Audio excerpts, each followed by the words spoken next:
Feathers disappear while the bird treads still water, and the artist thinks of a title to give. The Boy and the Heron, or How Do You Live? So we didn't think we'd get to make this video. We thought it was going to have to be called Why the Boy and the Heron should have won Best Animated Feature. But here we are, the morning after the big show.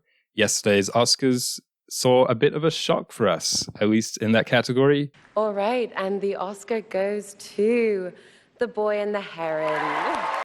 I think Alicia's exact proclamation upon seeing The Boy and the Heron win was... Art is not dead, art has won. Yeah, and mine slightly less dramatically was simply God is good. So that's a bit of an introduction into our thoughts on the film, and we thought we'd make this small video really celebrating art winning, God being good, and this crazy animated film which came out last year. And if you haven't seen it, you should find a way. Obviously, in this category at the Oscars, there were 5 nominations, as there is every year. And The Boy and the Heron was the only film that I felt like you could reach out and touch. And that obviously comes from the fact that it was hand-drawn. Year after year, there are fewer hand-drawn feature films to the point that it almost feels like it's a dying art, which I think is incredibly tragic. And The Boy and the Heron really exemplified what I would say the best of that medium, that style of animation, while also not being...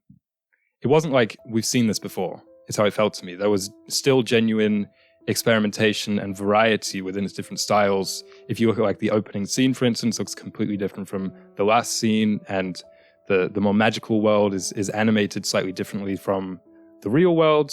And I think the other big competitor in this category was the Spider-Verse film, which we both watched and have some thoughts on, but we'll try and keep it positive in this video. One of my big complaints about the Spider-Verse films is that they are so often praised as melding comic book visuals with cinematic. Mm-hmm. But then when you watch them, they don't look like a comic book. I think they look like they were made in a computer because they were made in a computer. It's almost like the computers are trying to imitate the hand-drawn style, but they can't reach it. And we feel like we should reward them for trying, while people are out here spending years and years and years laboring over these images that are in movies like The Boy and the Heron. Throughout Ghibli's history, they've made 2 types of film. The more contemplative and the more whimsical, think Grave of the Fireflies or Howl's Moving Castle. Those are very different tonally and also visually to accompany. Yeah, and in Miyazaki's own filmography, you can talk about The Wind Rises, which was his most recent film before The Boy and the Heron, and which really would have been a very fitting and almost traditional way to close a filmography. The old master looking back on life in a really slow and poetic way. And you also have something like Ponyo, which is the exact opposite. And I think The Boy and the Heron manages I won't say it's the cleanest screenplay, but in its messy, Ghibli, just like rough around the edges way to reconcile these 2 different tones and these 2 different almost styles of storytelling. In that, it became a more fitting final film for Miyazaki's career because it tells the story of his life creatively. The message of the film, at least to me, is really exemplified in the image of the old man's tower of blocks. It's such a beautiful, condensed symbol for the medium as a whole, which I think is a little bit what this video is getting at as well, where ultimately it's just triangles and circles. The same way that when people talk about all the incredible or incredibly bad or incredibly complex things one can do with computers and computer science, it all comes down to ones and zeros. It was like that kind of reduction, but still in a celebratory and kind of extolling way for animation as a whole. And it felt like a kind of reckoning with one's career. It followed the trend, I think, a little bit of meta storytelling in cinema. Even, again, in that same category, Spider-Verse was very much overtly telling stories about stories and about how we tell them.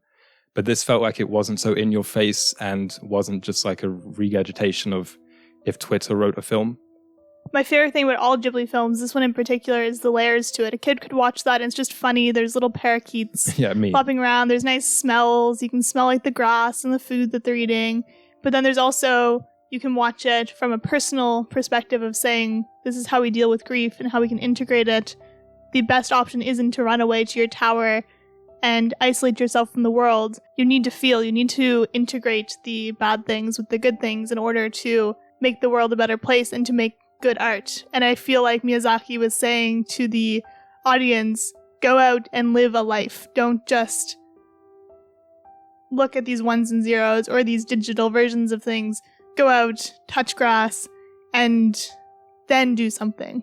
And as a bit of an aside, or a bit of a reaction to the Oscars, which year by year doesn't give animation the credit it deserves, in a way segregating it into its own category and saying, see, we nominated these 5 films, we recognize animation, when there are so many other aspects of these films that should be celebrated.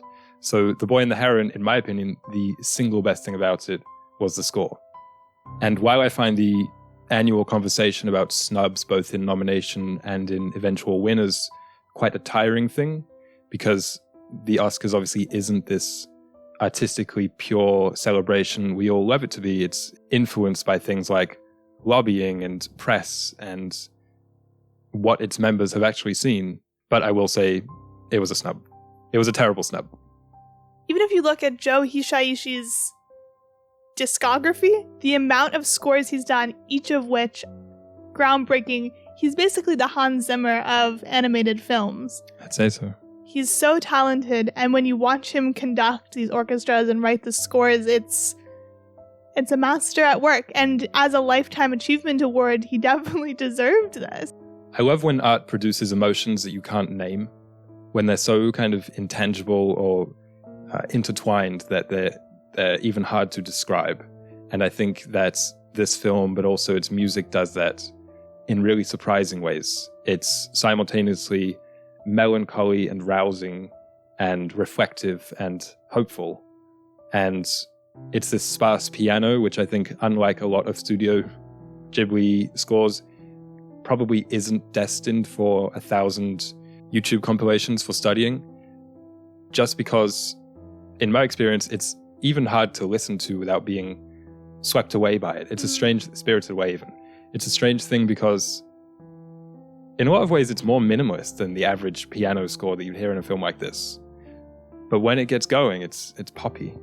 Yeah, I was saying to you, I played it at work as background music, but then some of the tracks come on and people start to notice. People start to turn heads and say, what is this? Because it sounds like you're going into battle, but with just a piano. In a way we are. In a way we did, and we won. Art won. The only sad thing really about this win was that Hayao Miyazaki wasn't there to receive the award, nor anybody from Studio Ghibli.